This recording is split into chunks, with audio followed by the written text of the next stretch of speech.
नमस्कार। स्वागत है आपका एक बार फिर से कहानियों के सफरनामे में। हम सुन रहे थे विनोद कुमार शुक्ल जी की किताब दीवार में एक खिड़की रहती थी।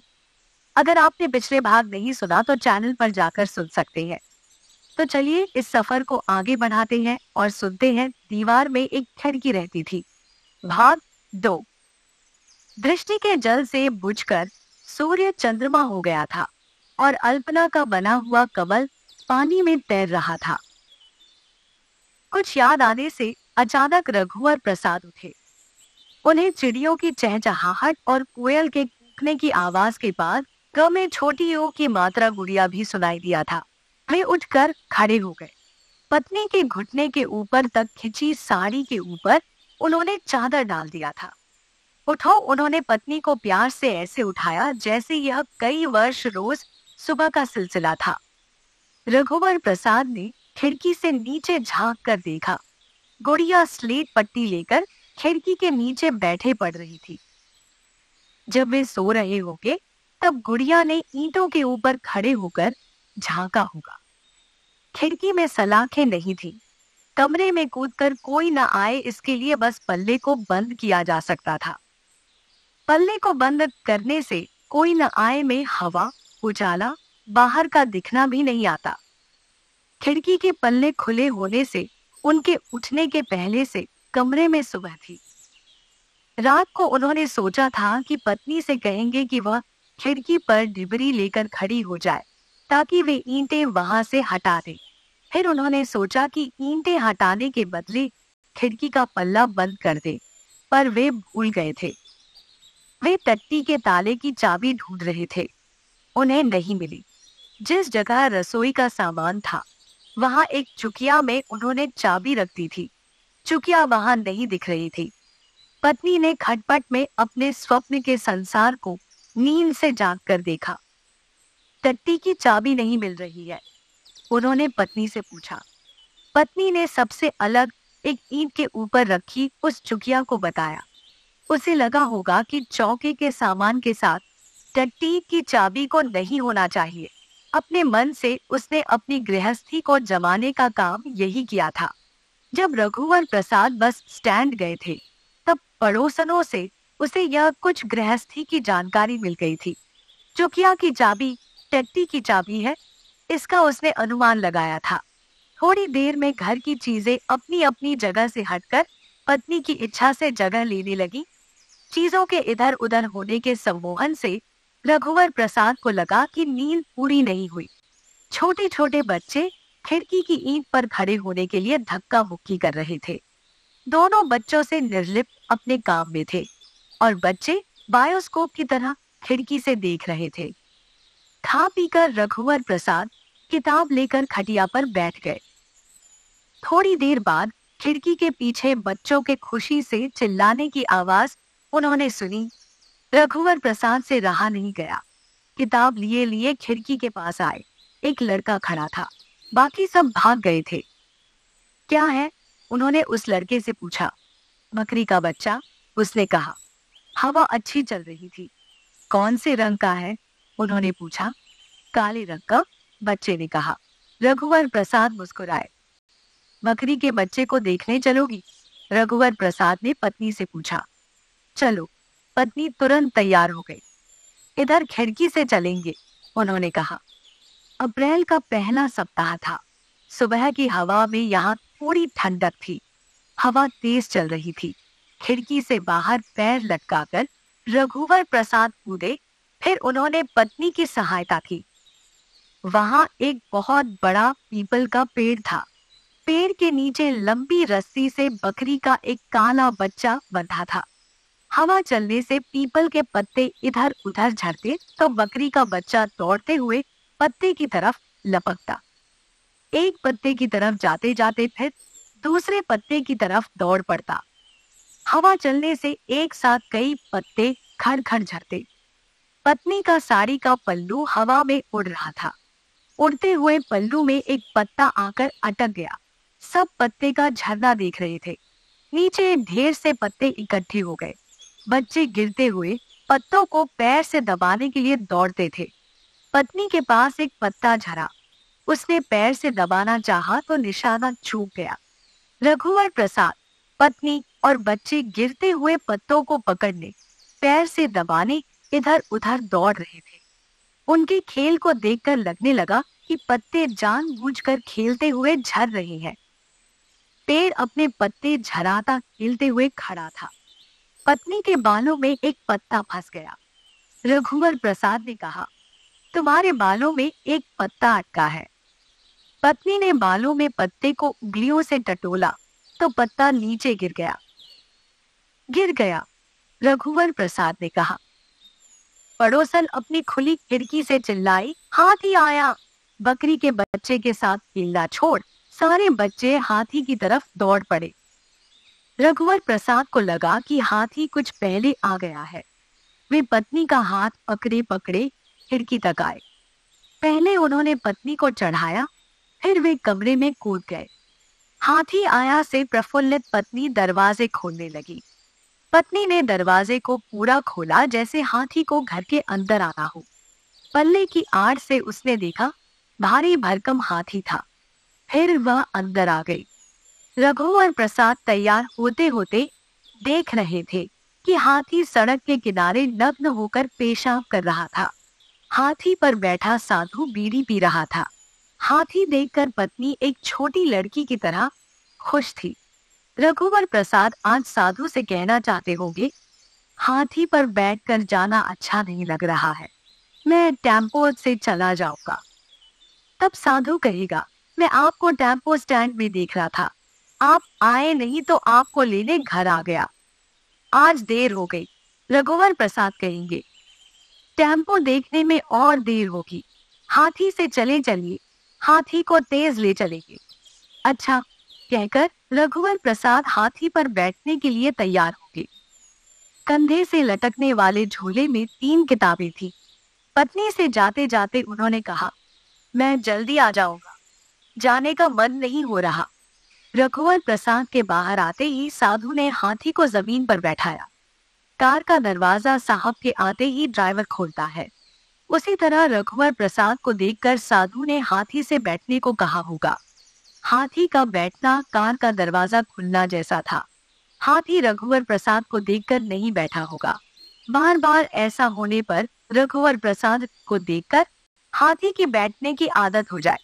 पत्नी समझी थी कि हाथी रघुवर प्रसाद को देखकर बैठा है। वह रघुवर प्रसाद को हाथी पर चढ़ते हुए देख रही थी और सुखी थी। झोला अगर लटकाने वाला नहीं होता तो कठिनाई होती। चपरासी का छत्ता लौटाने की उन्हें याद नहीं थी। चले? साधु ने पूछा। चलो, रघुवर प्रसाद ने कहा। अब की बार उन्होंने हाथी पर बैठे पत्नी को पड़ोस की औरतों बच्चों के साथ खड़े देखा। रघुवर प्रसाद को जाते हुए पत्नी कुछ देर देखती रही, फिर घर का काम करने अंदर चली गई। हाथी पर बैठे हुए रघुवर प्रसाद ने देखा कि एक साइकिल हाथी से आगे निकल गई। एक छोटे कद के भूरे रंग के घोड़े पर गांव का एक बूढ़ा आगे आगे चला जा रहा था। जब हाथी चलते चलते घोड़े के बराबर आया तो घोड़ा चौंक गया। घोड़ा का बूढ़ा सवार लगाम छोड़े तब ऊँघता हुआ बैठा था।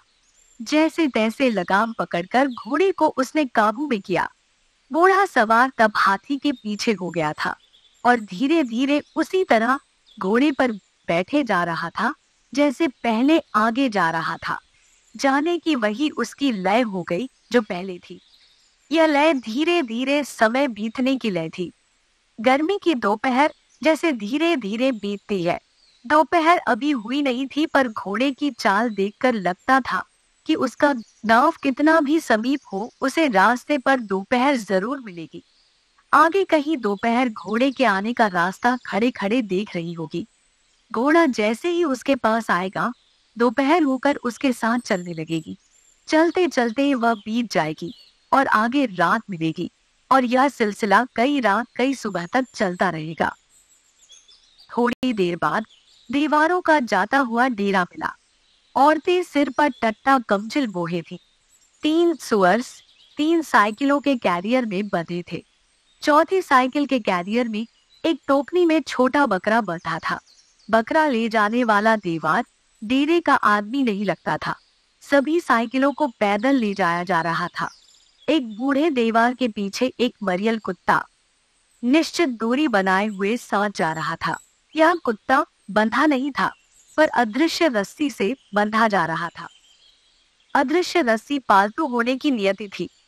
दूसरा कुत्ता, जो सचमुच रस्सी से बंधा हुआ था, हाथी के पास पहुंचते ही भौंकने लगा। मरियल कुत्ता भी डरा डरा भौंकने लगा।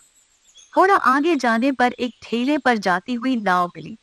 नाव एक तालाब से दूसरे तालाब की ओर जा रही होगी। नाव से टिका हुआ ठेले पर एक बच्चा सो रहा था। एक औरत और उसका पति नाव ठेल रहे थे। उनका बच्चा होगा। नाव सीधी रखी थी, उसे बांधा गया था। फिर भी हाथी के ऊपर से देखने पर लगता था कि नाव तैरते तैरते छूट रही है और हाथी भी ऊपर नीचे होता हुआ हिचकोले खाता आगे बढ़ रहा है। नाव के साथ साथ चलने में कुछ समय तक चलना तैरने के समान लगता हुआ। सड़क पर चलते हुए डूबने का डर कतई नहीं लगेगा, यह निश्चित था। पर हाथी के ऊपर बैठे हुए रघुवर प्रसाद को नीचे गिर जाने का डर था। स्कूटर का हॉर्न सुनकर रघुवर प्रसाद ने देखा कि विभागाध्यक्ष साइकिलों के बीच से होकर हाथी से आगे निकलना चाहते हैं। एक सुअर बुरी तरह चीखा। विभागाध्यक्ष का ध्यान सुअर के चीखने से बांट गया, नहीं तो वे रघुवर प्रसाद के नमस्ते को देखते, जो उनके लिए था। एक ट्रक आ रहा था। ट्रक में रेत भरी थी। नदी की चमकती रेत थी।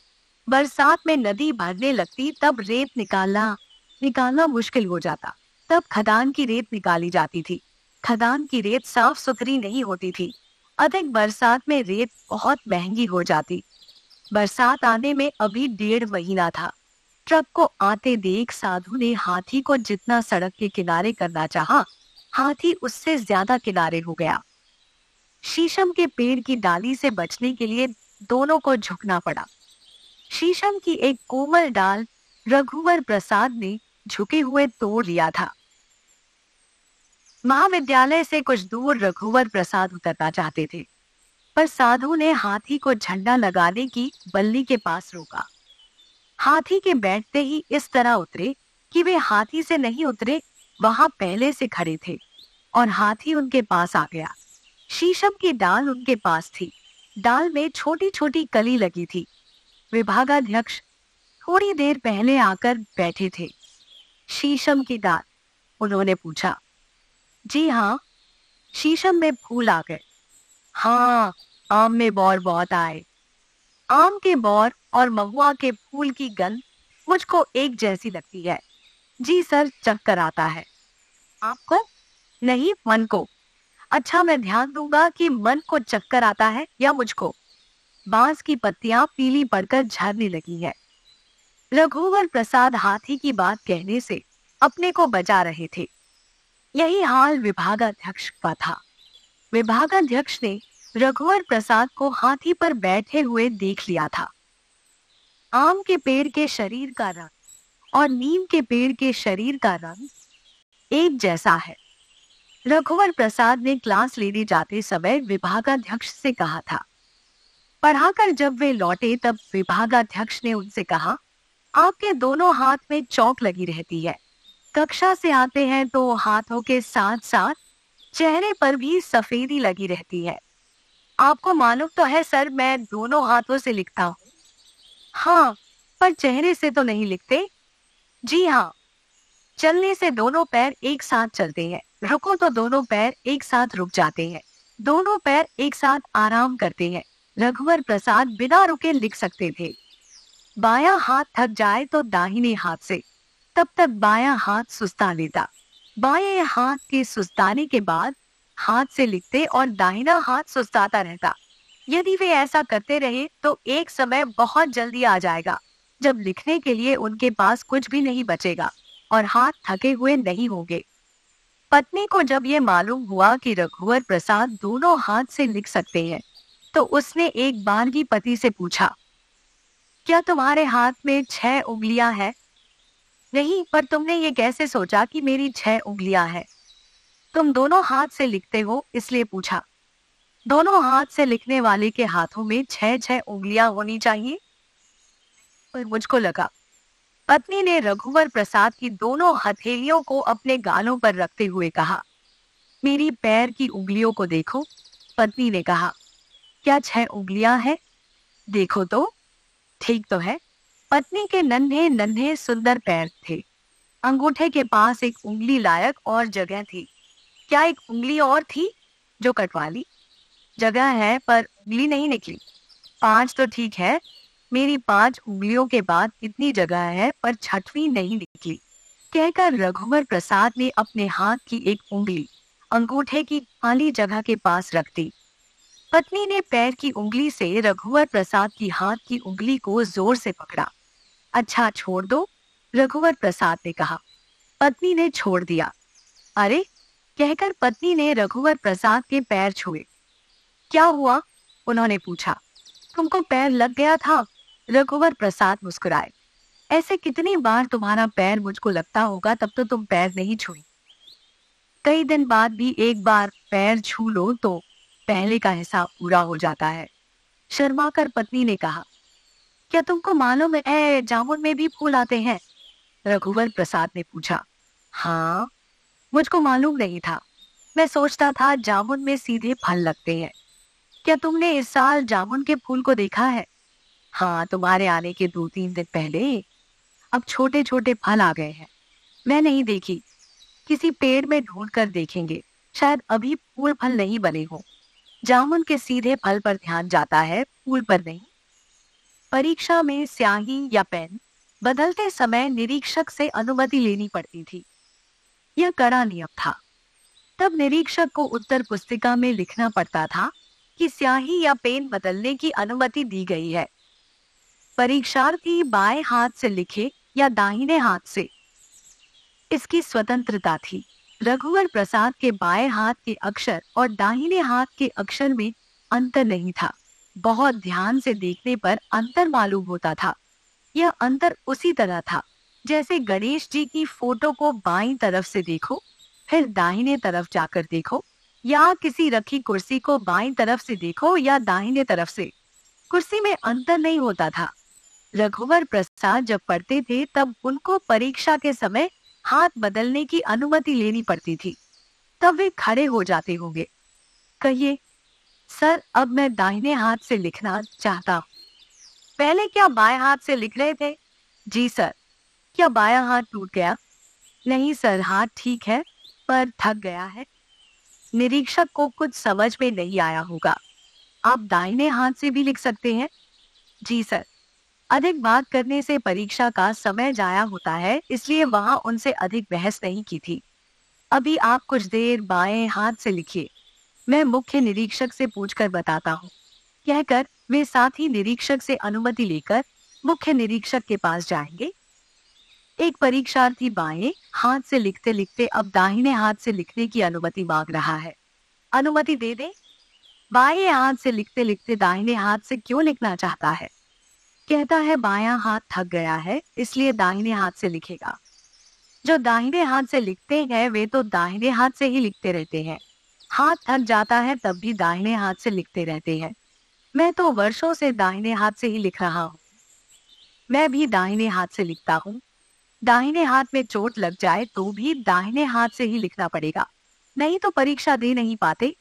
बाएं हाथ के बाद दाहिने हाथ से कैसे लिखा जा सकता है? जिनके हाथ नहीं होते वे पैर से लिख लेते हैं। हाथ से लिखने और पैर से लिखने में यह पहचान में आता होगा सर कि यह हाथ से लिखा है और यह पैर से। जैसे हाथ पहचान में आ जाता है कि हाथ है और पैर पहचान में आ जाता है कि पैर है। मुंह से ब्रश पकड़कर चित्र बनाने के बारे में मैंने पढ़ा है। मुंह से बनाई कोई झोपड़ी हो तो झोपड़ी देखकर यह कैसे पता चलेगा कि यह मुंह से बनी झोपड़ी है और यह हाथ से? शायद मुंह से अच्छी न बनती हो, हाथ से भी खराब बनती है। सचमुच की झोपड़ी मुंह से अच्छी नहीं बनेगी। विद्यार्थी तो वही है, चाहे वह बाएं हाथ से लिखे या दाहिने हाथ से, चाहे ना लिखे, उसे अनुमति दे दीजिए। और रघुवर प्रसाद को परीक्षाओं में दोनों हाथ से लिखने की अनुमति मिल जाती होगी। रघुवर प्रसाद दूसरे लड़कों से अधिक लिखते होंगे। वे पढ़ने में होशियार थे और अच्छे नंबरों से पास हुए होंगे। रघुवर प्रसाद ने साधु से कहा, मेरा छोटा भाई आने वाला है, क्या उसे एक दिन हाथी पर बैठाकर घुमा दोगे? रघुवर प्रसाद की पत्नी का भी मन था कि वह हाथी पर बैठकर घूमे। उन्होंने पत्नी का नाम नहीं लिया। मैं अचानक एक दिन चला जाऊंगा, साधु कहेगा। क्या हाथी पर जाओगे? हाथी अचानक एक दिन नहीं जा सकता। वह जिस दिन जाएगा रोज की तरह जाएगा। यह तब कैसे होगा? तुम हाथी पर सवार होगे। रोज की तरह जाते हाथी पर सवार तुम अकेले अचानक कैसे जाओगे? हाथी के साथ तुम भी रोज की तरह चले जाओगे। हाँ, मैं हाथी पर सवार होकर अचानक नहीं जा सकता। घोड़े पर अचानक जा सकते हैं। घोड़े पर थोड़ा अचानक जाया जा सकता है, पूरा अचानक नहीं। रात के अंधेरे में या दिन के सुनसान में कुछ अचानक हुआ जा सकता है, पर आजकल अंधेरा एकदम अंधेरा नहीं होता और दिन का सुनसान एकदम सुनसान नहीं। मैं घोड़े पर जाता हुआ दिख जाऊंगा। घोड़े की टाप की आवाज खड़बड़ दूर तक सुनाई देगी। जितना सुनसान दिन और रात में होगा, खड़बड़ उतनी दूर तक सुनाई देगी। फिर जाना दिख जाएगा। हाथी तो दबे पांव चलता है, दौड़ेगा तो दबे पांव। उसके गले में घंटी नहीं है, उसके जाने की आवाज नहीं होगी। वह इतना बड़ा है कि छुप नहीं सकता, वह दिख जाएगा। घोड़े को कुछ छुपाया जा सकता है, हाथी को बिल्कुल नहीं। पर घोड़े की आवाज आड़ में नहीं छुपती। आड़ में खड़े रहेंगे तो कब तक रहेंगे और जाना कैसे होगा? वेश बदलकर अचानक नहीं जा सकते। कोई नहीं पहचानेगा और लगेगा कि तुम अचानक चले गए। मैं अपना वेश बदल लूंगा, पर घोड़े और हाथी का वेश कैसे बदलूंगा? हाँ, घोड़े का वेश नहीं बदल सकते, हाथी का भी नहीं। आदमी दाढ़ी मूंछ मुड़ाकर बदल जाएगा। कपड़े बदल लेता है तो वेश बदल लेता है। युवा बूढ़ा हो सकता है, लंगड़ा लूला अंधा बनकर वेश बदल सकते हैं। अच्छा होता कि हाथी को ऊंट बनाकर कुछ दूर तक जाते, फिर बैल बनाकर बैलगाड़ी में चले जाते। हाथी को बहुत छोटा हाथी बनाकर झोला के अंदर रखकर रेलगाड़ी बस से अचानक चले जाते। घने जंगल में वे छुप सकते हैं। हाँ, पर मुझे छुपकर बनारस जाना है, तो मैं जंगल में हाथी समेत छुप जाऊंगा। जंगल में बनारस की तरफ चलता रहूंगा। जंगल तो थोड़ी दूर इतना बड़ा है, बनारस तक इतना बड़ा नहीं है। जंगल के बाद गांव, शहर या खुला मैदान होगा, तब नहीं छुप सकूंगा। जंगल में छुपकर बनारस जाने का एक ही तरीका है कि जंगल भी साथ साथ बनारस चले और जंगल के अंदर हाथी चलता रहे। तो वेश बदल लो, फिर हाथी पर बैठकर चले जाना। लोग सोचेंगे कि हाथी पर कोई दूसरा चला गया। पत्नी खाना बनाने की तैयारी कर रही थी। रघुवर प्रसाद दरवाजा खोलकर बाहर खड़े थे। विभागाध्यक्ष कुर्ता धोती पहने स्कूटर हाथ से खेलते हुए आ रहे। यह देख रघुवर प्रसाद उनके पास गए। क्या हुआ सर? चालू करते करते थक गया। चालू नहीं हुई? आगे मिस्त्री की दुकान है। हाँ है ना, आइए पहले चाय पी लीजिए। चाय नहीं, पानी पीऊंगा। अच्छा आइए। विभागाध्यक्ष सामने बरामदे में खड़े रहे। रघुवर प्रसाद ने पत्नी को आवाज दी। पत्नी कमरे में नहीं थी। कहाँ गई? लगता है खिड़की से उस पार चली गई। आइए सर, उधर चलिए। किधर? खिड़की के उस तरफ। चप्पल उतार दीजिए। विभागाध्यक्ष चप्पल उतारकर रघुवर प्रसाद के पीछे पीछे कमरे में आए। रघुवर प्रसाद फुर्ती से खिड़की से कूदे। विभागाध्यक्ष ने खिड़की से आती हुई ठंडी हवा को महसूस किया। जंगली फूलों की आती गंध थी। विभागाध्यक्ष जैसे ही नीचे उतरे, चिड़ियों के कलरव को उन्होंने सुना। आकाश साफ था, सूर्य था, पर इतनी गर्मी नहीं थी। दोनों नंगे पैर थे। पगडंडी थी। पगडंडी को गोबर से लीप दिया गया था। आइए सर, कहते हुए वे गोबर से लिपी पगडंडी पर चलने लगे। विभागाध्यक्ष को लगा कि उन्होंने लंबी पूंछ वाली शाह बुलबुल को देखा है। बड़ी अच्छी जगह है रघुवर प्रसाद। विभागाध्यक्ष बहुत खुश हुए। जी सर, उस तरफ कुछ दूरी पर तहसील ऑफिस है और इस तरफ एकदम पास बस स्टैंड है। रघुवर प्रसाद ने हाथ के इशारे से उनको बताया। छोटे छोटे लड़के लड़कियां छुपा छुपाई खेल रहे थे। अटी कमीज पहने एक छोटा बच्चा जामुन के पेड़ के पीछे छुपा था। बच्चे इधर उधर दिख जाते थे। 3 पेड़ों की आड़ में छुपे 3 बच्चे थे। चलते चलते एक पतली छोटी नदी मिली। नदी का पानी एकदम छिछला था, पर स्वच्छ और ठंडा। छोटे से छोटा बच्चा उसमें डूब नहीं सकता था।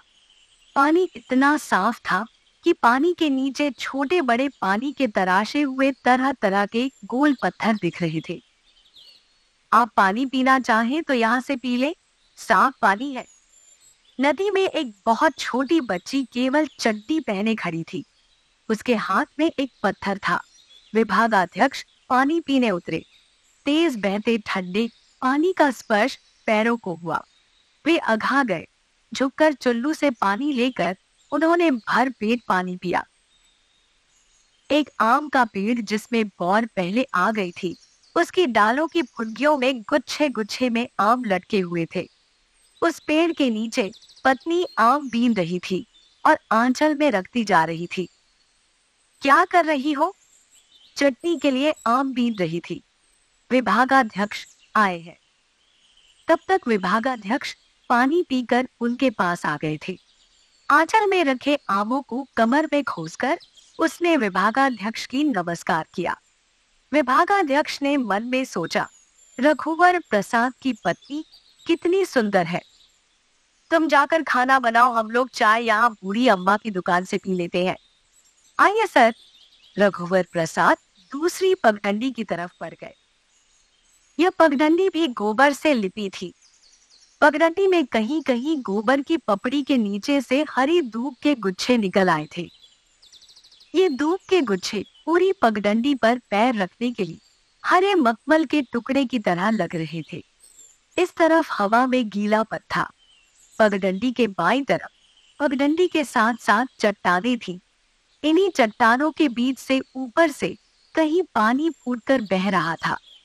इसकी तेज आवाज आ रही थी। आगे एक बरगद के पेड़ की छाया के नीचे 4 बल्ली गाड़कर बांस की छप्पर पर बोरा डाल दिया गया था। बरगद में छोटे छोटे लाल फल लगे थे। जमीन पर फल बिखरे पड़े थे। एक बड़ा काले मुंह का बंदर पेड़ पर बैठा हुआ चुन चुन कर बरगद के फल खा रहा था। जब ये लोग चाय की दुकान पर पहुंचे तो कोने में छुपा हुआ काले मुंह का एक बड़ा बंदर विभागाध्यक्ष के पास से अपनी लंबी पूंछ उठाए तेजी से निकला और भागता हुआ बरगद के पेड़ पर चढ़ गया। छोटी सी चाय की दुकान थी। चूल्हे पर चाय बनती थी। बूढ़ी अम्मा चावल पछोड़ रही थी। बूढ़ी अम्मा 2 चाय बना दो। सामने बड़े बड़े पत्थर रखे थे। उसी पत्थर पर दोनों बैठ गए। बूढ़ी अम्मा ने चूल्हे में लकड़ी छेना डालकर आग को परछाया और एक छोटी एल्यूमिनियम की पतीली में चंबू से पानी डालकर चूल्हे में चढ़ाया। बूढ़ी अम्मा काले रंग की थी। पूरे सफेद बाल थे। चेहरा गहरी झुर्रियों से भरा था। झुर्रियां लकीरों जैसी थी। 2 कप बसी में अम्मा ने चाय दी। 1 कप की डंडी टूटी थी। इस टूटे कप को रघुवर प्रसाद ने अपने लिए रखा। चाय में धुआइन धुआइन गंध थी, पर चाय अच्छी थी। विभागाध्यक्ष को चाय बहुत अच्छी लगी। रघुवर प्रसाद की खिड़की के नीचे 3 पगडंडियां आकर मिली थी। खिड़की से कमरे के अंदर पहले रघुवर प्रसाद घुसे, इसके बाद विभागाध्यक्ष। विभागाध्यक्ष पलटकर खिड़की से सिर निकालकर गहरी सांस खींचे और कमरे के अंदर हो गए। बड़ी सुंदर जगह है रघुवर प्रसाद, यह जगह मुझे मालूम नहीं थी। जी सर, मैं भी नहीं जानता था। शादी के बाद यहाँ आया तब थोड़ा मालूम हुआ। सोनसी के आने के बाद ठीक से मालूम हुआ। सोनसी कौन? विभागाध्यक्ष ने पूछा। सुनकर पत्नी मुस्कुराई। मेरी पत्नी सर, रघुवर प्रसाद ने कहा। मैं जाता हूँ, स्कूटर बनवाना है। तुम तो हाथी से जाओगे। आप भी चले चलिए, 2 आदमी उस पर अच्छे से बैठ सकते हैं। मैं क्यों जाऊंगा? विभागाध्यक्ष ने जवाब दिया। सुनकर पत्नी ने सोचा कि विभागाध्यक्ष का आशय होगा, आपका हाथी है, आप जाइए। मेरा जाना उचित नहीं होगा। स्कूटर यहीं खड़े रहने दीजिए, मैं मिस्त्री को बुला लाता हूँ। नहीं, मैं बुला लाता हूँ। विभागाध्यक्ष बाहर आकर इधर उधर देखते रहे। सड़क पर आकर रघुवर प्रसाद के घर के पीछे का अंदाज लगाने लगे। घने पेड़ दिखाई दे रहे थे। स्कूटर उन्होंने चालू की तो चालू हो गई। मिस्त्री बुलाने की आवश्यकता नहीं पड़ी। स्कूटर से जाते हुए भी वे रघुवर प्रसाद के घर के पीछे की तरफ देखते रहे कि शायद उन्हें पेड़ों में बरगद, पीपल दिख जाए, बरगद के नीचे की बूढ़ी अम्मा की चाय की दुकान दिख जाए, बहती हुई पतली सुंदर नदी दिख जाए। ऐसा कुछ नहीं दिखा और एक गंदा नाला उन्हें दिखाई दिया जो उन्होंने पहली बार देखा था। उन्होंने सोचा कि आज शाम पत्नी बच्चों के साथ इस तरफ आएंगे। दूसरे दिन छुट्टी थी। शाम को विभागाध्यक्ष रघुवर प्रसाद का दरवाजा खटखटाते रहे पर कोई नहीं सुन रहा था। विभागाध्यक्ष अपने बच्चों और पत्नी के साथ थे। दोनों बच्चे स्कूल में थे। लड़की 10-11 साल की थी और लड़का 8 साल का। पत्नी सिर पर पल्लू डाले विभागाध्यक्ष के साथ खड़ी थी। दरवाजे के खटखटाने से एक के बाद एक आजू बाजू के दोनों दरवाजे खुली। दाहिने हाथ की तरफ की पड़ोसन ने पूछा, नहीं सुन रहे हैं? हाँ, विभागाध्यक्ष ने कहा। विभागाध्यक्ष थके से थे, जैसे बहुत देर तक पैदल घूमते रहे हो। पूरा परिवार थका हुआ लग रहा था। विभागाध्यक्ष की पत्नी बहुत दुबली पतली थी, शायद अधिक थक गई थी। छोटी लड़की थाली पर 4 गिलास पानी लेकर आई। दूसरे बाजू की पड़ोसन स्त्री भी हाथ में 2 गिलास पानी लेकर आई गई थी। लड़की को पानी लाते देख हंसकर वह अपने दरवाजे के पास खड़ी हो गई। चारों ने गिलास खाली कर दिया तो बच्चों से पूछा, और पानी पियोगे? नहीं, दोनों बच्चों ने कहा। गिलास लिए वह मुस्कुराते हुए चली गई। खाली गिलास थाली पर इकट्ठा करते हुए लड़की ने कहा, खिड़की से पीछे चले गए होंगे, इसलिए नहीं सुन रहे हैं। विभागाध्यक्ष ने अपनी पत्नी की तरफ इस तरह देखा जैसे वे झूठ नहीं कह रहे थे। पत्नी ने विभागाध्यक्ष से लड़की की तरफ इशारा करते हुए कहा, इनकी खिड़की से पीछे की तरफ जा सकते हैं क्या? जरा पूछकर तो देखो।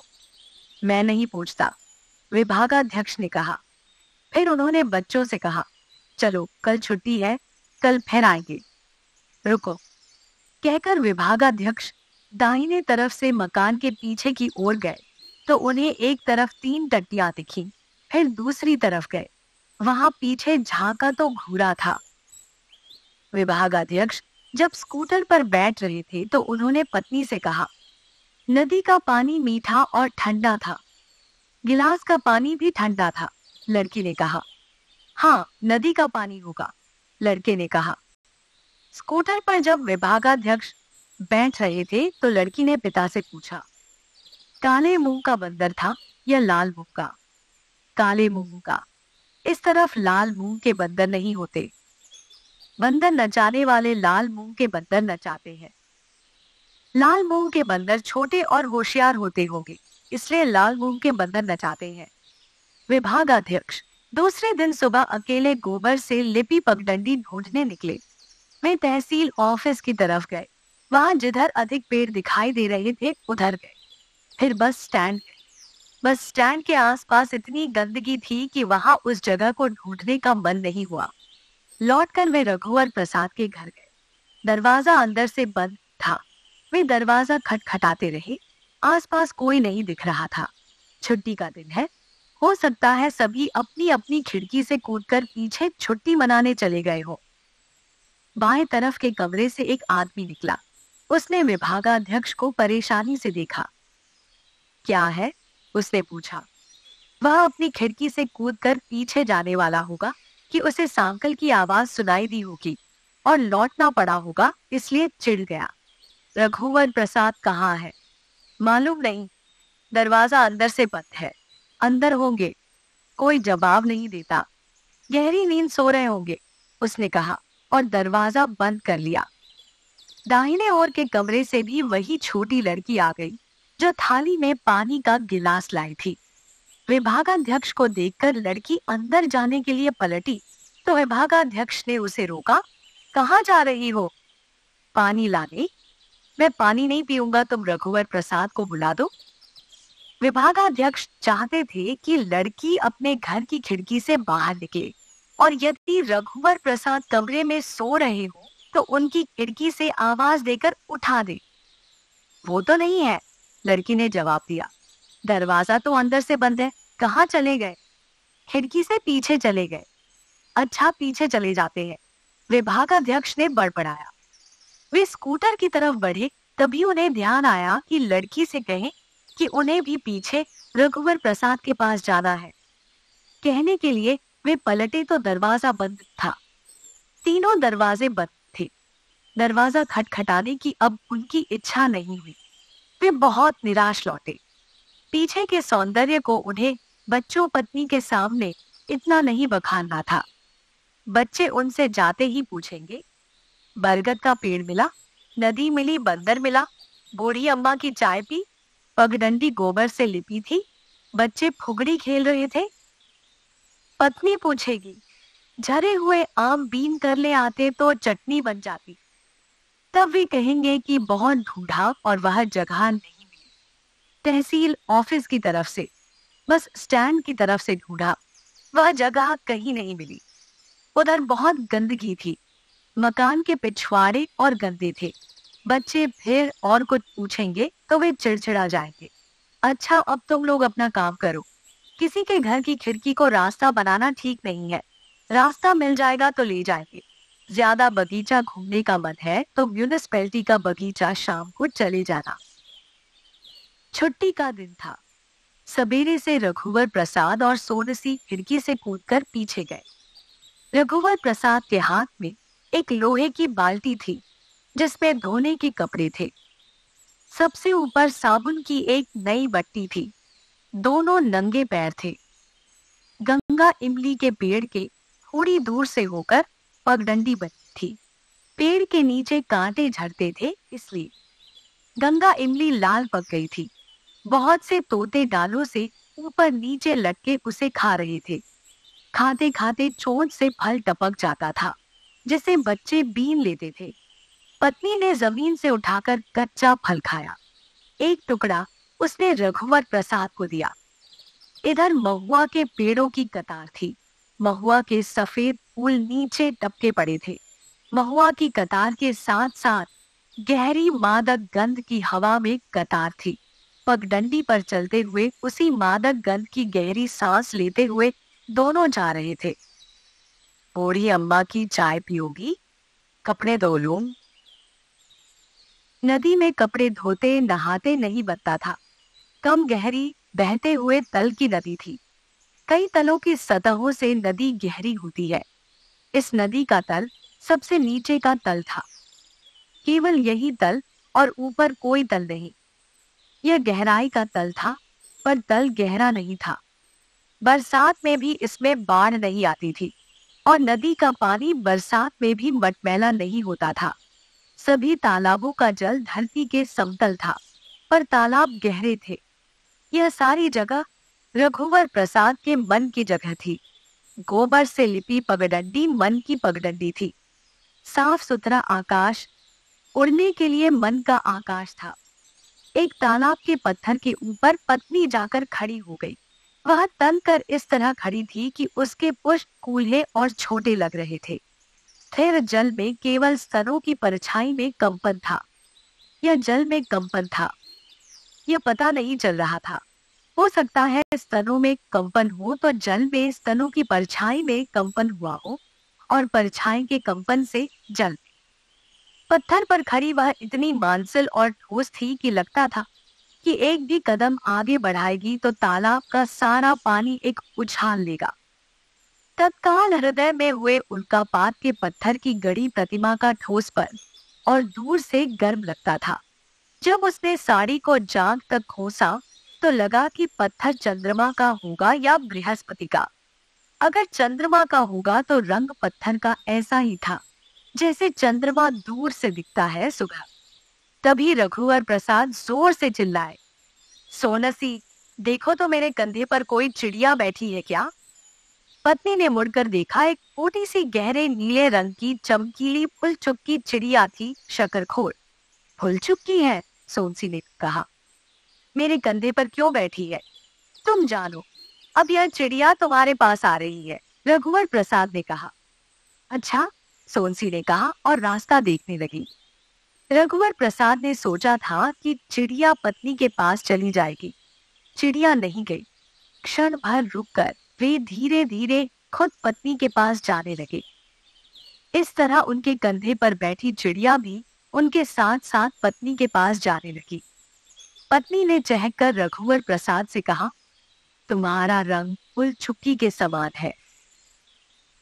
रघुवर प्रसाद जैसे जैसे पत्नी के पास बढ़ते जाते थे, चिड़ियों का कलरव बढ़ता जाता था। बंदरों का कहीं दूर हुप हुप हुप सुनाई दे रहा था। कहीं बिल्कुल पास हाथी के चिंगाड़ने की आवाज भी सुनाई दी।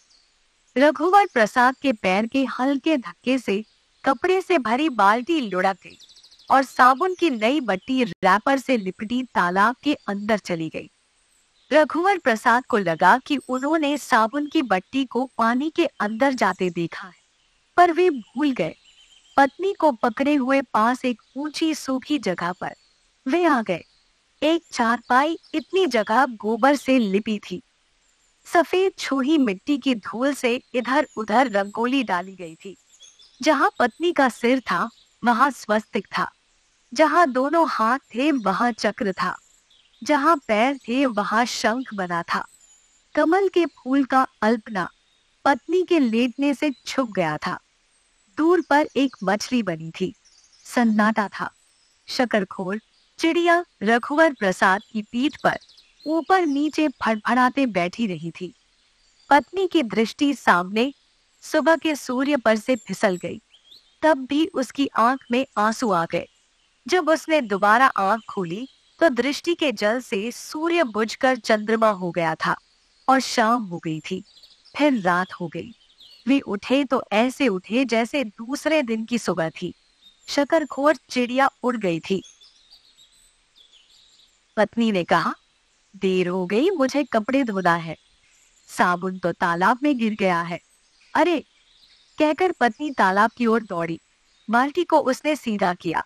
रघुवर प्रसाद की कमीज बाहर निकलकर पत्थर पर पड़ी थी। वहीं किनारे साबुन की बट्टी थी, एकदम गीली हो गई थी। साबुन है, पत्नी ने कहा। पत्नी ने स्थिर पानी में देखा। उस पानी में अल्पना के स्वस्तिक, शंख, चक्र, मछली दिखी।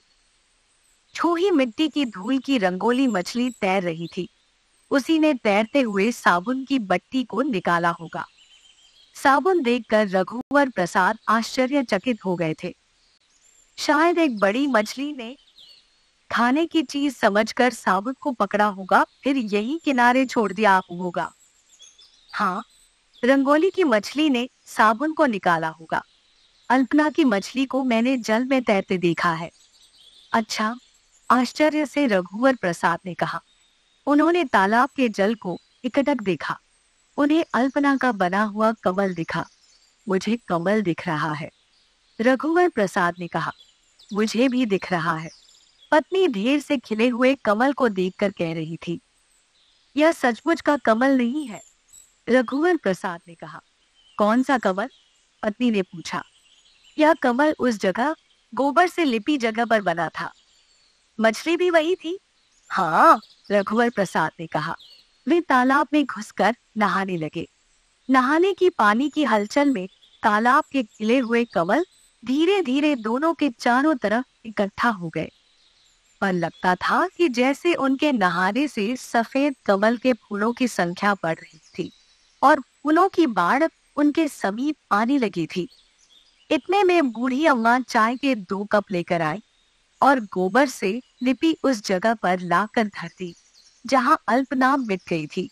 उसने वहां से आवाज दी, बाहर आ जाओ, कमल में फंस जाओगे। दोनों बाहर आ गए। पत्नी ने बाल्टी से गिरी रघुवर प्रसाद की कमीज से अपनी देह को पोंछा। रघुवर प्रसाद ने बाल्टी में रखी पत्नी की साड़ी से देह को पोंछा। टूटे कप को रघुवर प्रसाद ने लिया। चाय पीकर पत्नी कप धोने लगी। रघुवर प्रसाद कप लेकर चले गए। फिर वे बच्चों के साथ गंगा इमली तोड़ने लगे। उसी दिन दोपहर को रघुवर प्रसाद ने खुशी से चिल्लाते बच्चों की आवाज सुनी। फिर उन्हें लगा कि बच्चे आपस में झगड़ भी रहे हैं। उन्होंने खिड़की से झांका। 4 छोटी छोटी लड़कियां थीं, जिसमें एक गुड़िया थी। 2 लड़कियां ईंट से ईंट रगड़कर ईंट का लाल चूरा बिछे अखबार पर इकट्ठा कर रही थी। गुड़िया और दूसरी लड़की ईंट पर छूही मिट्टी का ढेला रगड़कर सफेद चूरा बना रही थी। रघुवर प्रसाद ने पूछा, ब में छोटी ऊ की मात्रा या ग में? रंगोली किसी ने बिगाड़ दी, गुड़िया ने कहा। कौन सी रंगोली? तालाब के किनारे वाली। मैंने नहीं बिगाड़ी। सोनसी, इधर आओ। क्या है? इनकी तालाब वाली रंगोली किसी ने बिगाड़ दी है, रघुवर प्रसाद ने कहा। मैंने नहीं बिगाड़ी, सोनसी ने कहा। मैंने भी नहीं बिगाड़ी, रघुवर प्रसाद ने कहा। बूढ़ी अम्मा के बंदर ने बिगाड़ी होगी, एक लड़की ने कहा, जो एक लाल रंग का फटा लहंगा और हरे रंग का पोलका पहने थी। हाँ, उसने बिगाड़ी है, सोनसी ने कहा। मैं फिर बना लूंगी, गुड़िया ने कहा। हाँ, सोनसी ने कहा, हम फिर बिगाड़ देंगे, धीरे से रघुवर प्रसाद ने पत्नी से कहा। पत्नी ने रघुवर प्रसाद से कहा, आज छुट्टी है, क्या हाथी की भी छुट्टी होगी? वह महाविद्यालय जाएगा। रघुवर प्रसाद ने सुना, खिड़की से उस तरफ हमारा हाथी कैसे जाएगा? उन्होंने कहा, जाएगा नहीं तो काम कैसे चलेगा? पत्नी ने कहा, खिड़की से हाथी नहीं जा सकेगा। हाँ, रघुवर प्रसाद ने कहा। पत्नी ने सुना, मन की खिड़की है, हाथी क्यों नहीं जाएगा? पत्नी ने कहा, मन की खिड़की और बड़ी होती तो ठीक था, मन का हाथी बड़ा है, तुम उसकी चिंता मत करो। मैं चाहती थी कि वहां हाथी होता, तुम उस पर सवारी करते, आम पक जाएंगे तो मैं हाथी पर बैठ जाऊंगी, हाथी पर खड़े होकर आम आसानी से तोड़ सकेंगे। तुमको आम की पड़ी है, क्या हुआ, मुफ्त में आम मिल जाएंगे, हाथी भी पेट भर आम खा लेगा। एक ही तो आम का पेड़ है, बहुत से पेड़ होंगे, केले का जंगल होगा, दरवाजा खोल देंगे तो हाथी केले के जंगल को खिड़की की हवा से सूंघ लेगा और खिड़की से चला जाएगा। कैसे जा सकेगा? खिड़की की दीवार तोड़ के जा सकेगा। महावत से कहेंगे कि वह तहसील ऑफिस की तरफ से या बस स्टैंड की तरफ से हाथी को ले चले, रघुवर प्रसाद ने फिर कहा। पर पत्नी ने नहीं सुना, उसे लगा रघुवर प्रसाद ने कुछ नहीं कहा। रघुवर प्रसाद हाथी का रास्ता देखते बैठे थे। महाविद्यालय जाने का समय हो रहा था, हाथी आया नहीं था। उन्होंने सड़क के दोनों तरफ देखा, हाथी दूर तक नहीं दिखा। शायद साधु बीमार या साधु हाथी पर बैठकर कहीं चला गया हो। अचानक नहीं गया होगा, अचानक नहीं गया तो बताकर जाना था। वे कमरे के अंदर गए और पत्नी से कहा, हाथी नहीं आया, अब मैं टेम्पो से जाऊंगा। टेम्पो से तो जल्दी पहुंच जाओगे, थोड़ा रुक जाओ। क्यों? कल जो कपड़े धोए थे वही सूखने के लिए झाड़ियों पर डाल दिए थे, लाना भूल गए, जाकर ले आओ। अरे, कोई लेकर तो नहीं जाएगा? वहां कौन उठाएगा? बंदर अपने पहनने के लिए मेरी कमीज और पैंट ले जाएंगे, उनके नाप का नहीं है, जाओ। पत्नी ने रघुवर प्रसाद को खिड़की की तरफ धक्का दिया। जूते उतारकर रघुवर प्रसाद कूदे और नंगे पैर दौड़ते गए। झाड़ियों में फंसे कपड़े सूख गए थे, हवा से इधर उधर हो गए थे। कपड़े समेटकर वे लौटे। बूढ़ी अम्मा बाहर चारपाई पर कपड़ा डाले बरी छुआ रही थी।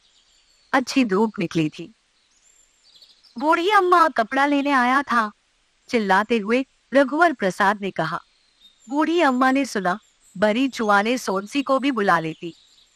यह वाक्य रघुवर प्रसाद कहना चाहते थे, पर दौड़ते हुए कहना भूल गए थे, जिसे बूढ़ी अम्मा ने सुन लिया था। रघुवर प्रसाद जब खिड़की से अंदर आए तो पत्नी ने रघुवर प्रसाद से कहा, हाथी आ गया है। अरे, रघुवर प्रसाद ने कहा। उन्होंने जल्दी जूते पहने, रबर सोल के जूते थे, परंतु साधु ने पता नहीं क्यों जूता उतारकर हाथी पर बैठने को कहा। वे जल्दी जल्दी जूता उतारने लगे। मोजा पहने हुए थे। एक हाथ में जूता पकड़े हुए वे हाथी के पास गए। हाथी उनको देखकर बैठ गया था। हाथी पर चढ़कर उन्होंने साधु से पूछा, क्या मुझको देखकर हाथी बैठ गया था? नहीं, मैंने बैठाया था, साधु ने कहा। हाथी महाविद्यालय की तरफ जा रहा था। पत्नी को देखना वह भूल गए थे। पहले तो मैं जूते पहनकर बैठता था, रघुवर प्रसाद ने कहा। मैं टोकना भूल गया था। जूते पहनकर नहीं बैठना चाहिए, पर मेरे जूते में नाल नहीं है। साधु ने तब कुछ नहीं कहा। थोड़ी देर बाद उसने कहा, हाथी का सम्मान करना चाहिए। हाँ, हाथी का सम्मान करना चाहिए। तुम कुछ उदास लग रहे हो, रघुवर प्रसाद ने पूछा। हाँ, मुझे जाना है इसलिए उदास हूँ। कितने दिन के लिए जाओगे? कुछ दिन के लिए, इसके बाद मैं आ जाऊंगा। कहाँ जाओगे? घर जाऊंगा। घर में कौन है? सब है, पत्नी है। कब जाओगे? अचानक कभी भी, पर मैं घर लौट नहीं रहा हूँ, मैं यहाँ लौटूंगा। खिड़की से आकाश दिखता था, इसलिए खिड़की से झांकते हुए बच्चे आकाश से झांकते हुए लगते थे। वे छोटे छोटे देवता की तरह खिड़की से कूदकर अंदर आना चाहते थे। ईंटों का चबूतरा ऊंचा नहीं था, बच्चे इतने बड़े नहीं हुए थे। पत्नी सूती लाल रंग की साड़ी पहनी हुई थी। साड़ी में एक कूंचा लग गया था। नीचे की चौखट का एक खीला थोड़ा उभरा था। खिड़की से कूदते समय साड़ी फट गई। साड़ी फट गई, रघुवर प्रसाद ने बताया। हाँ, आज सिलूंगी। रघुवर प्रसाद खिड़की के पास आए। उभरा हुआ खीला देखकर उन्होंने उस तरफ खड़े बच्चे के सिर पर प्यार से हाथ फेरते हुए कहा, क्या खीला ठोकने के लिए एक पत्थर दोगे? हाँ, लड़के ने खुश होकर कहा। लड़का एक छोटा घोटा उठा रहा था। उसे नहीं, उसके पास जो गोल बड़ा पत्थर है उसे, रघुवर प्रसाद ने बताया। दोनों हाथ से पत्थर उठाकर लड़का खिड़की के पास आया। बाहर झुककर रघुवर प्रसाद ने लड़के के हाथ से पत्थर लिया। जब रघुवर प्रसाद कीला ठोक रहे थे तब लड़का खिड़की से अलग हट गया था। उसी जगह रख देना जहां से उठाए थे। रघुवर प्रसाद ने लड़के को पत्थर दिया। उसी जगह लड़के ने पत्थर रख दिया। ठीक है, रघुवर प्रसाद ने कहा। ठीक है कि शाबाशी से लड़का खुश हो गया। बेमौसम की बरसात नहीं हुई थी, पर खिड़की से दूर तक पेड़ धुले हुए चमकीले हरे लग रहे थे। वातावरण नहाया हुआ लग रहा था। दरवाजा बंद था। दरवाजे के पास खड़े होकर लग रहा था कि दरवाजे के पास आंधी चल रही है। तेज हवा से दरवाजा हिल रहा था। क्या बाहर आंधी चल रही है? रघुवर प्रसाद ने पूछा। पत्नी ने खिड़की की तरफ देखकर कहा, नहीं तो। खिड़की से आकाश साफ दिखता था। पेड़ धीरे धीरे हिलते डुलते दिख रहे थे। दरवाजा खोलकर देखता हूँ। रघुवर प्रसाद ने दरवाजा खोला तो दरवाजा झटके से खुल गया। जोर की हवा ने धक्का दिया था। जमीन पर रखा हुआ गिलास हवा से लुढ़क गया। दीवार में लगा कैलेंडर खीला समेत उखड़ गया। कमरे में धूल भर गई। इतना सब हुआ जबकि रघुवर प्रसाद ने तत्काल दरवाजा बंद कर दिया था। खिड़की बंद करने की किसी को याद नहीं थी, जरूरत भी नहीं थी। खिड़की से धीरे धीरे अच्छी हवा आ रही थी। खिड़की से बाहर शांत था। कमरे के अंदर धूल से खिसकन बढ़ गई थी। पत्नी झाड़ू लगाने लगी। ढेर सी धूल कोने में झाड़ू से इकट्ठी हुई थी। थाली में गूंथा हुआ आटा था। गीले फरिया के टुकड़े से ढका था, इसलिए लगता था कि रेत धूल आटे में चिपकी नहीं होगी। फिर भी फरिया को झटका कर थाली को पत्नी ने पोंछा। थोड़ा आटा उंगली में लेकर उसने चखा। शायद आटा किरकिरा रहा था। अब? पत्नी ने पूछा। ऊपर का परत भर आटा निकालकर रोटी बनाना, रघुवर प्रसाद ने कहा। जब लगा कि आंधी थम गई तब कमरे की धूल को बाहर झाड़ा गया। 3 दिन तक झटकारना पोंछना चला, तब कमरे की हालत ठीक हुई। पत्नी कंघा करते करते थक गई थी। उसके बाल लंबे और घने थे। बाल सुलझ नहीं रहे थे। शादी के पहले उसकी माँ कंघी करती थी, अब उसे खुद करना पड़ रहा था। आधे घंटे से ज्यादा हो गए। लकड़ी का चौड़ा कंघा था। इतना बड़ा कंघा है, पत्नी ने कहा। लाओ मैं कंघा कर दूं, रघुवर प्रसाद ने कहा। तुमसे नहीं बनेगा। बन जाएगा। रघुवर प्रसाद पत्नी के पीछे बैठ गए। उन्होंने पत्नी के बालों को अपनी गोद में रख लिया। वे ऊपर से बालों को सुलझा रहे थे, धीरे धीरे कंघी कर रहे थे, तब भी बाल खिंचाते थे। सोनसी बालों को सिर के पास हाथ से दबाए हुई थी। उसकी आंख में आंसू आ गए। लगता है, पत्नी ने कहा। रहने दो, तुम ही कंघी करो, रघुवर प्रसाद ने कहा। तुम तालाब में डुबकी लगाकर जैसे ही सिर ऊपर निकाला करो तो बालों को पीछे झटकार लिया करो, फिर समेट कर जूड़ा बना लिया करो, इससे बाल अड़छेंगे नहीं, रघुवर प्रसाद ने फिर कहा। कौन बताया? किसी ने नहीं। पानी के अंदर बाल सुलझकर तिरा जाते हैं। बहुत बाल टूट गए, कंघी से बाल निकालते हुए पत्नी ने कहा। बड़े फज्जर नहाने के लिए तालाब जाते समय पत्नी ने कहा, मैं 2-3 दिन बाल गीले नहीं करूंगी, छोटी नहीं खोलूंगी। वह कंघी करने से बचना चाहती थी। नहीं, तुम डुबकी लगाकर नहाना, बूढ़ी अम्मा कंघी कर देगी, उसके बंदर लीक जुआ भी देख लेंगे। हंसते हुए रघुवर प्रसाद कहा, मेरे में जुआ नहीं है, बंदर से मैं जुआ नहीं दिखवाऊंगी, बाल गीले नहीं करूंगी, जुआ बंदरिया से दिखवा लेना, रघुवर प्रसाद ने कहा। नहाने जाने के लिए रघुवर प्रसाद अंगोछा, चड्डी और साबुन की बट्टी लेकर खिड़की से कूदे। पत्नी रघुवर प्रसाद की धुली कमीज, अपनी धुली साड़ी और पोलका लेकर खिड़की से कूदी।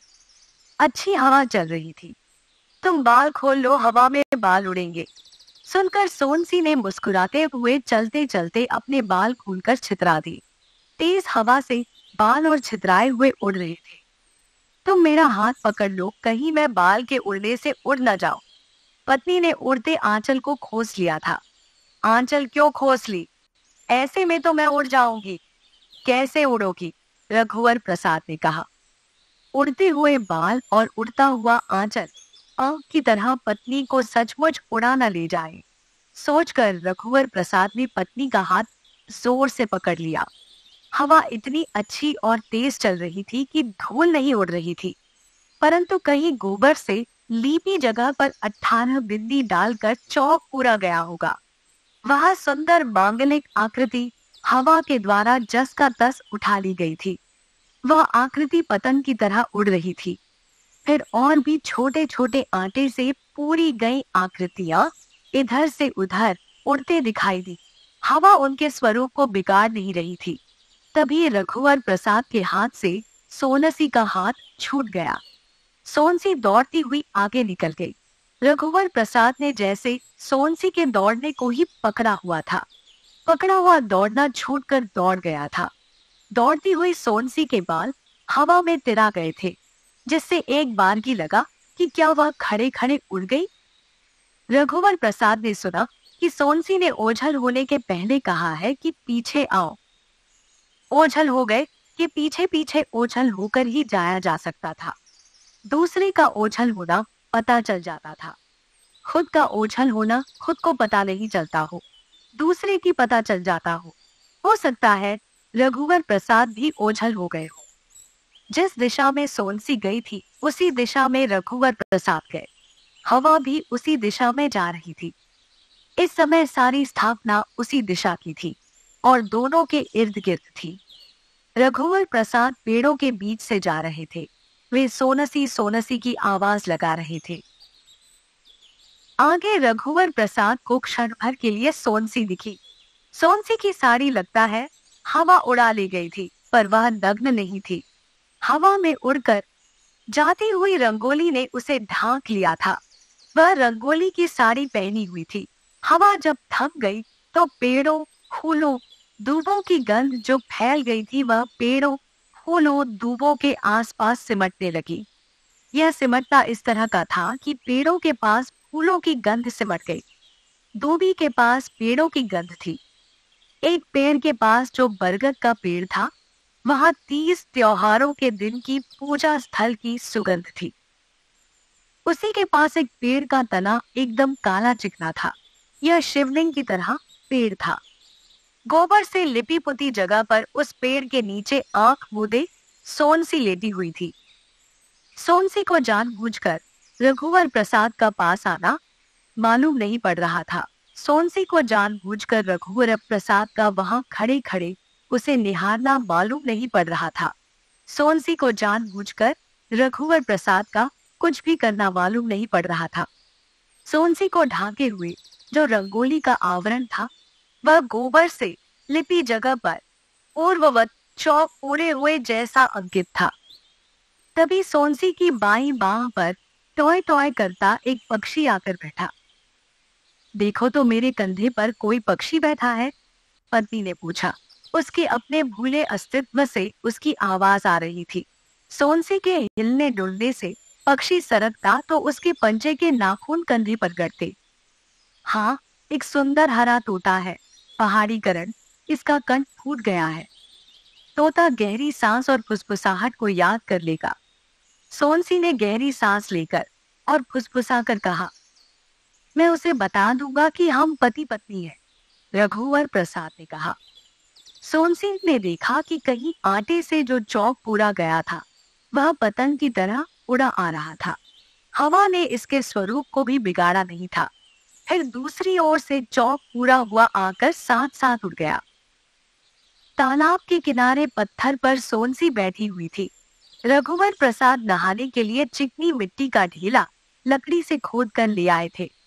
तालाब से डुबकी लगाकर दोनों निकले और अपने अपने शरीर में और फिर एक दूसरे के शरीर में मिट्टी को मला। दोनों तालाब में पैर डालकर कुछ देर बैठे रहे। गीली मिट्टी को लपेटे हुए वे मनुष्य जाति का आदिम जोड़ा लग रहे थे। जब मिट्टी सूखने लगी तो दोनों तालाब में कूद गए। एकदम सुबह का सूर्य बाईं तरफ तालाब में था। सूर्य के बाद तालाब में रघुवर प्रसाद थे, फिर सोनसी थी।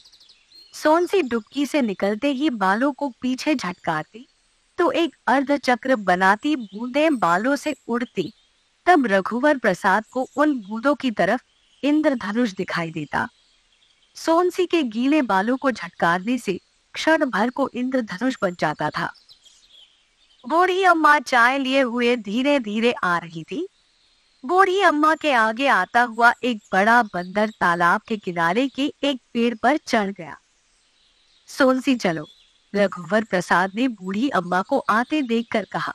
सोनसी आखिरी डुबकी लगाकर निकली और बालों को पीछे झटकार कर समेटा, जूड़ा बनाया। अब बाल आसानी से सुलझ जाएंगे? सोनसी ने पूछा। हाँ, अब बाल आसानी से सुलझ जाएंगे, रघुवर प्रसाद ने कहा। चाय रखकर बूढ़ी अम्मा चली गई। एक दूसरे के उतरे कपड़ों से दोनों ने अपने शरीर को पोंछा, फिर धुले कपड़े पहनकर चाय पी।